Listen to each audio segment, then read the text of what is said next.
They love it. Every session the kids have been like quiet. Mostly they sleep or they just look around and enjoy themselves. I think that's a big part of this. What's a barrier in your workplace that's preventing people from getting outdoors? What kind of environment is best? What kind of prescription is it from a doctor to get people into nature?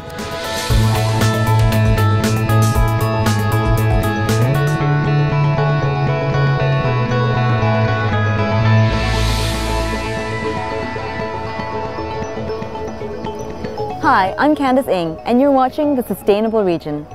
On today's episode, we're exploring the connection between nature and human health. It is now beyond dispute that experiencing the great outdoors, even if it's just a little patch of grass, is good for you. More than 200 scientific studies have come to that conclusion beyond any doubt whatsoever.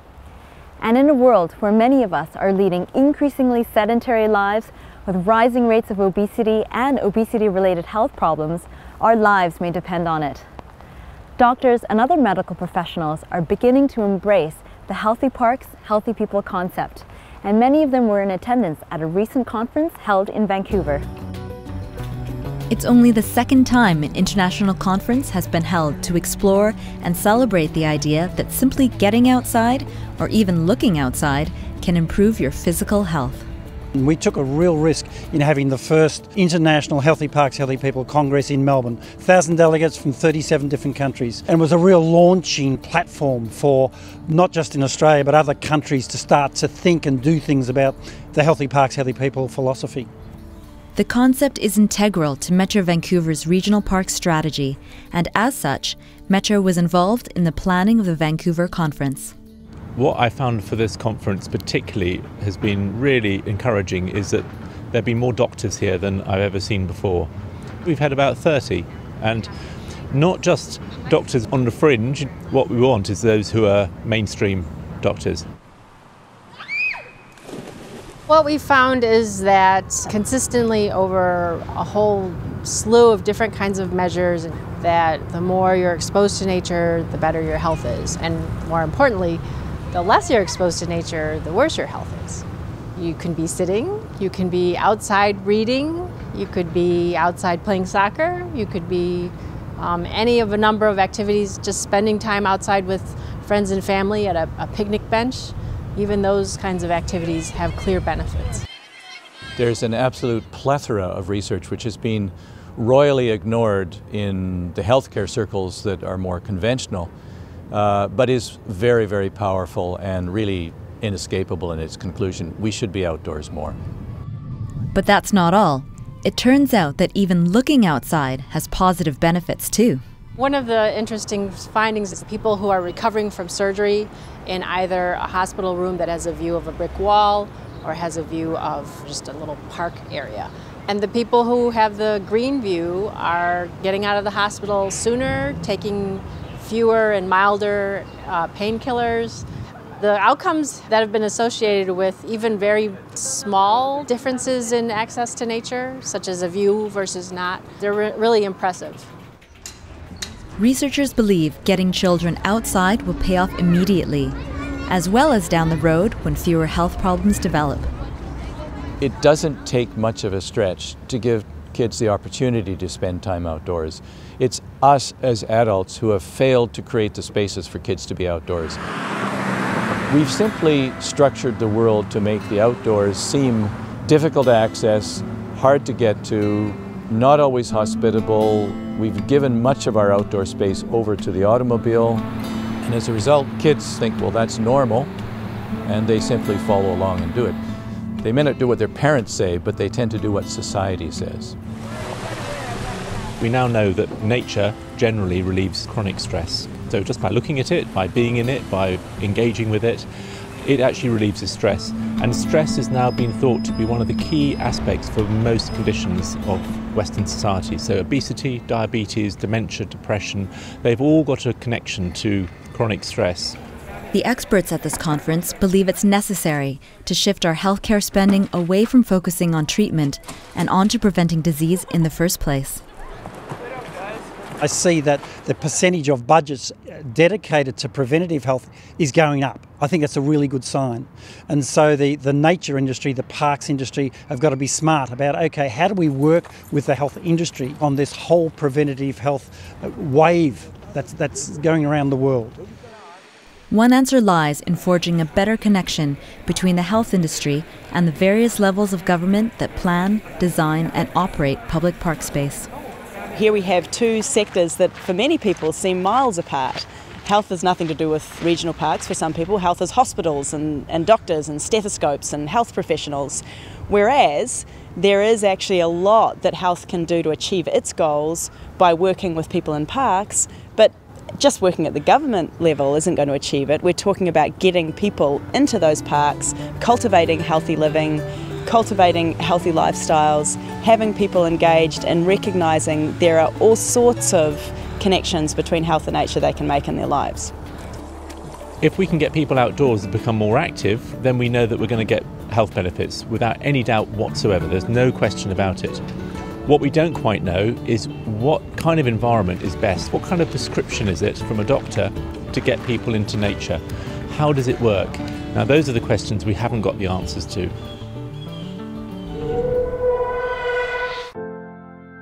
When your Christmas tree is finished in your festive household, give it a second life by recycling it. Community chipping events and curbside waste collections are great ways to recycle your real cut trees. In January, Christmas tree chipping events take place in virtually all Metro Vancouver cities. Organized by community groups or firefighters, it's usually a one-day or weekend event set up at a central location. We've tried every year to count, and we lose count by a couple hours into the event, but we chip up hundreds and hundreds of trees. We fill between 3 and 5 truckloads worth of chips every year. The best places to find details are local newspapers and websites. In most cases, you'll be supporting local charities, and often there's a hot dog to be had. I think people come, they know we're here every year, and they know they have to try and get rid of their tree, and it's a good cause. People are very generous. We have some hot dogs and coffee. It's kind of a fun event. Municipal waste collection programs recycle trees too. Don't let your tree end up here, in the garbage. Your tree deserves better. It deserves to be composted. You may need to cut your tree shorter so that it fits in your yard waste bin, or chop and bundle it for placement at the curbside, or place it freestanding near your waste bin. Check with your municipality for details. The chipped trees are turned into compost that nourishes plants and trees. So recycle your retired Christmas tree and you'll give it a new life.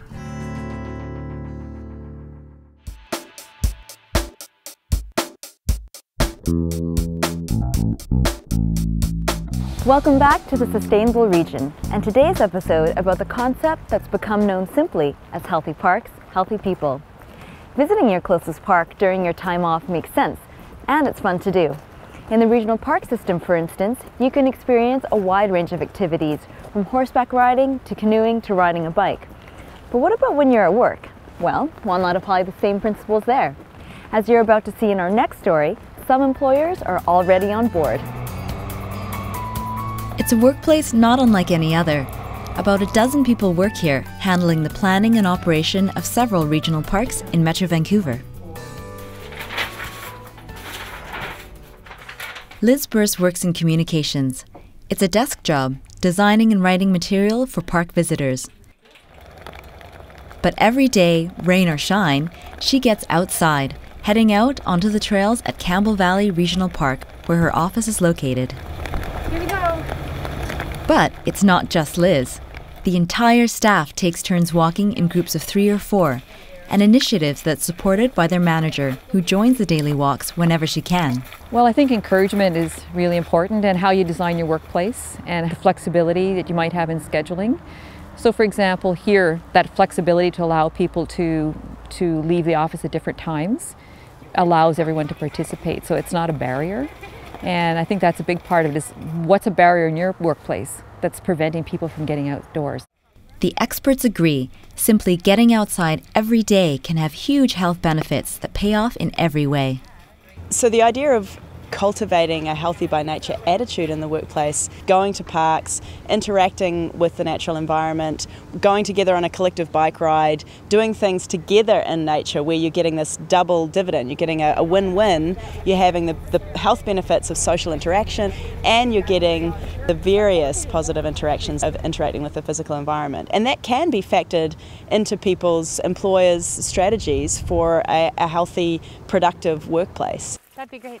Let's go this way, guys. For Liz, the daily walks have been a lifesaver. She credits regular doses of being outside with helping her battle an aggressive form of breast cancer. I had always had to get some fresh air after, sitting, having chemo for, maybe 4 hours. I had a walk that I would do that was about, really when I was feeling well, a 4-kilometer loop. But on the first day out, I could make it maybe 100 yards to the first park bench. Get to that park bench, it was my goal. I'd go and sit there and hang out and watch the birds and, watch the water, and it was just so beautiful and relaxing. And then I would retreat and go home. And then, a couple days later, I'd be able to go, to the next milestone. And then by the time the 3 weeks was up, I was able to just boot it right the way around the 4 kilometers, and I would feel great. It just made me feel better, plain and simple. That was 7 years ago. It is keeping me well, because when I go and see my oncologist now, he said, "What are you doing? I've got to interview you sometime to find out what it is that you do that keeps your, your pulse of that of an athlete, and just keeps you so well and happy." And I just know that a lot of it is being outside, just getting out. Absolutely, no question. Look at this over here. And Liz has enjoyed seeing some of her colleagues get healthy too. What's fun is that some of the folks in our office weren't really all that outdoor oriented, and now everyone goes for a walk every day. At first I thought, am I going to be able to really get out there and do this? I don't know, but then it took a friend to me one day, like I said, in the office and say, "Yeah, Deb, let's try it." So I went out and took the first hike up the road here. So she actually became our most steadfast walker. And, on a day like today, she'll be the first one that people will say, "Debbie, are we walking?" And she'll say, "Well, of course." It's a great feeling. The walking, I can't express it in words how good I feel about it. I do, I really mean that. It's awfully nice that we have an area manager and a corporation that really embraces that kind of activity for staff and promotes it, which is just fantastic.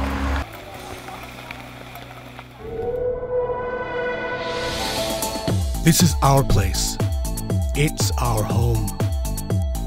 It's where we work. It's where we play. It's where we live. There is a place for everything. Everything has its place. MetroVancouverRecycles.org.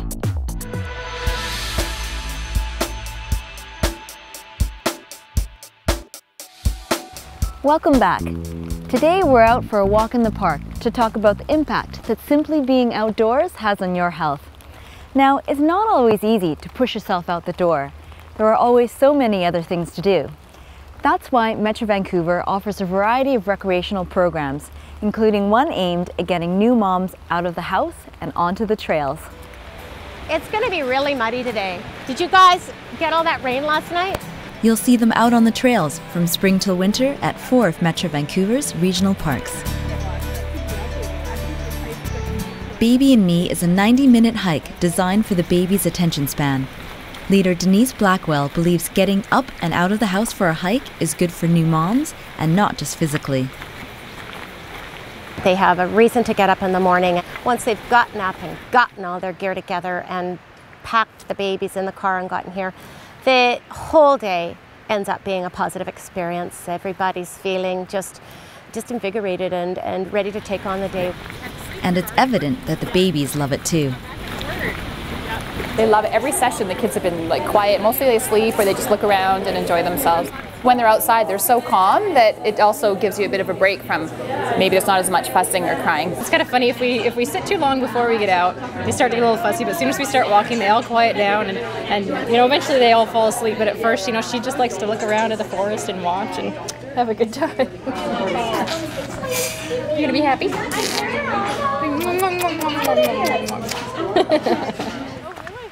But it goes beyond the physical exercise. As these women walk through the forest together, and when the conversation continues afterwards at a local coffee shop, they're talking to each other about things that only young parents can relate to. It's a feeling of instant kinship. I find it really great just to talk to other moms mostly, and hear their stories, and you realize you're not like the only person going through certain things, or you have a lot of questions you can ask each other. This group that we had today was a lot of people that babies the same age, so we can kind of talk about, you know, oh, does your baby do this? And, you know, it's kind of reassuring to find other people that have the same problems. Going out for coffee after the hike has become a ritual, an opportunity these women say they simply wouldn't pass up. It's nice to connect with other people and get out. Sometimes it can be, you know, lonely or a little bit confining to be at home alone with a little baby all the time. You hear a lot about postpartum depression and stuff, and I can see how if you didn't talk to people or you just stayed home, how that would happen. They're too busy chatting to take much notice. Look at that. But whether it's hiking in the park or sipping a cup of coffee afterwards, this is a group that gets a lot of attention. People love it. People stop them. They want to ooh and ah as if they were puppies in a park, patting and touching. Feels so much better the minute you kind of get outside and have that hour-and-a-half walk. I think it goes so far beyond fitness. I just think it's just nice to get out with like-minded people and mums and share and talk and laugh. And I haven't missed one yet because I love it. It's one of my favorite things that I do. Daily life can be the same old, but it doesn't have to be. This wildlife tree behind us? Discoveries are nearby in the park programs of Metro Vancouver Regional Parks. Informative, inspiring, rewarding. Dozens of park programs are scheduled all year in Metro Vancouver's 21 regional parks. Go to www.metrovancouver.org to find a regional park program near you.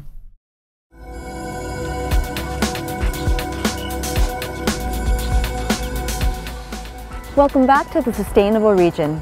When we talk about the health benefits of getting outside, we're not just talking about adults or parents or kids, we're talking about everybody. Metro Vancouver is committed to removing the barriers that might prevent someone from getting outside. That's why an accessibility audit was conducted to find out what work needs to be done and where. Today we are doing a training session on universal accessibility audits. We identify the critical areas in the park that most people would want to use, and we want to ensure they're as accessible as possible. So the idea is to go over the Little Rock Loop Trail, and we're just going to evaluate that for accessibility. Today we've got staff from all of our 3 area offices who are doing a test audit here in Campbell Valley Regional Park. They're going to take back what we learned today and teach people in their offices so we can audit all of our parks. I was involved with creating the assessment process, so there's a procedure for how to record information and also put together the list of measures that they're looking at when they are evaluating a certain area in the park. Okay, so this slope is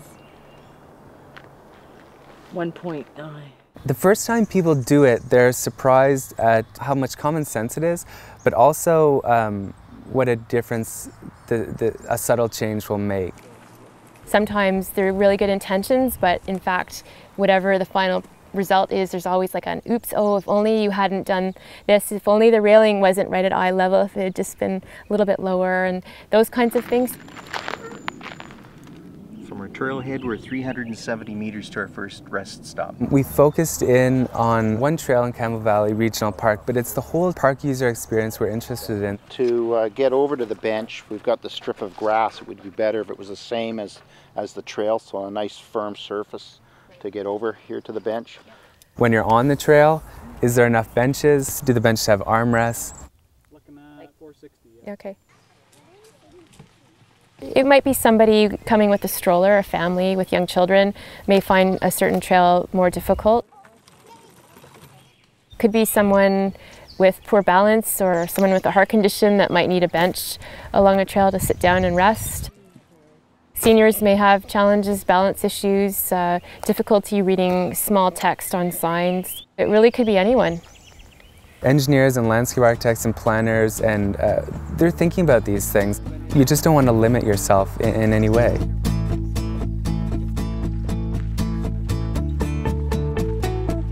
The next step is to take a look at what we find out and understand what we can implement immediately and what is a longer term kind of vision and how these things are going to be funded. With providing really good public information, really good information on websites and that kind of thing, people will then go, hey, you know what, I think I could actually do that trail in the park, so that's the goal.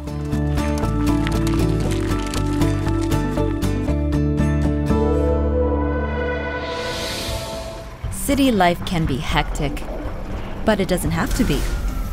An escape is nearby in Metro Vancouver Regional Parks. Peaceful, relaxing, restorative. With 21 regional parks in Metro Vancouver, there's a place in nature for you.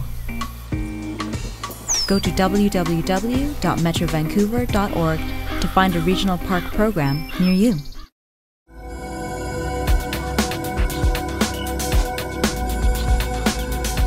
Welcome back to the Sustainable Region. Getting outside may seem like a no-brainer, but it's important when going into the great outdoors that you use your noggin. Like the proverbial Boy Scout, I'm always prepared, and you should be too. So come along with me and I'll show you what you need to know to stay safe. With 21 parks to explore, there's ample opportunity to get out for a hike in Metro Vancouver's regional park system.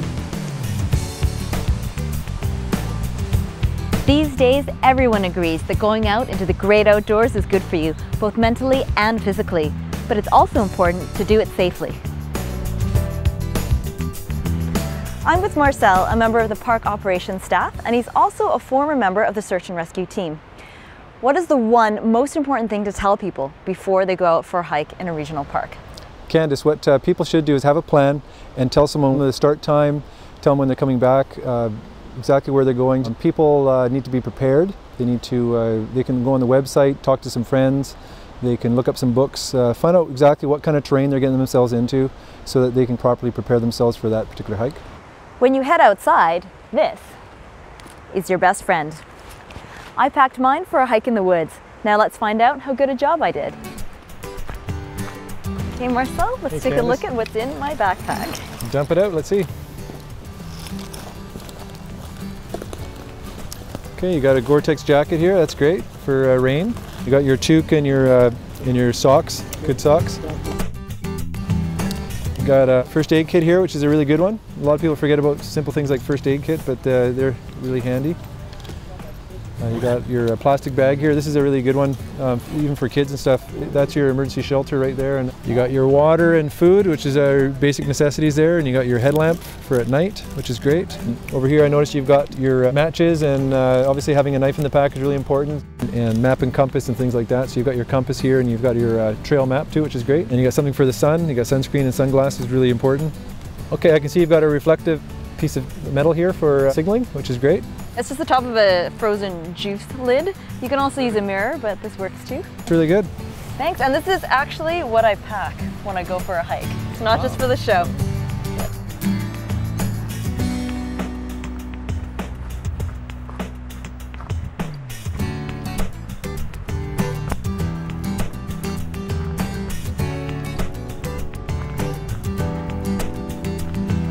Even though our regional parks are right next door to our cities, it's still best to be prepared for encounters with wildlife. So if I am walking on a trail and I see a bear, what should I do? Stay calm, walk away slowly backwards, facing the bear, but keep your eyes kind of turned sideways so you're not direct eye contact. And just talk to the bear in normal words just to show them that you're just who you are. They want to see if you're a threat or not. We share the park with many different animals, but even if they're small, or maybe even something we think of as cute, some of these seemingly harmless animals can be dangerous. So there's all kinds of animals in parks. Coyotes, you might come across a raccoon or a skunk. Basically, when you're with wild animals, you want to respect them by giving them distance. You want to stay away from them. You don't want to feed them. You don't want to encourage that human contact. You want to keep them away from humans. It's just safer. It's better for the animals too. And as you said, it's just so fresh out and you always get... Better yet, if you talk or make some other noise while you're walking, chances are you won't encounter any wild animals. We're pretty close to the hatchery. We are, but it's good. No one wants to get lost, and that's why Metro Vancouver provides maps in every regional park. There's information kiosks that have brochures and maps. A lot of trails have signage, so you can pay attention to signage. As you're hiking around, you look for what's the trail name we're hiking on. Bring a map with you so you can see where you're going and how long it's going to take, and be aware of your surroundings. So in the unlikely event that someone does get lost, what should they do? You should stay put. People often keep going, they keep trying to find their way out. Just stay where you are, wait for rescuers to come. You want to make yourself visible. Remember that orange garbage bag? Here's where it would come in handy. Now you're dry, warm, and you're visible. Hiking alone isn't necessarily unsafe, but if you do, make sure you have a cell phone, and don't wear earbuds that will prevent you from hearing what's going on around you. Better still, hike with a friend. It's always better to be with somebody else or with a bigger group. When I go hiking with my kids, we have a rule where if you hit a junction, you want to wait at the junction for everybody to catch up so that you don't get lost, so one person going one way and one person going the other way. If you need a hand remembering these tips, just go to metrovancouver.org and search personal safety. Well, I'll see you later. I'm going for a hike.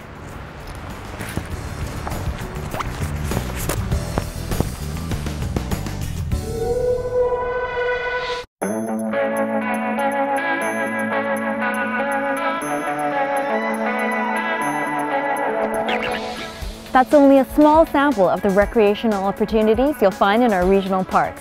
But that's all the time we have to share right now. Let us know what you think by calling 604-436-6794 or email sustainableregion@metrovancouver.org.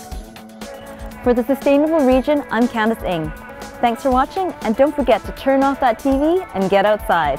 I'll see you next time.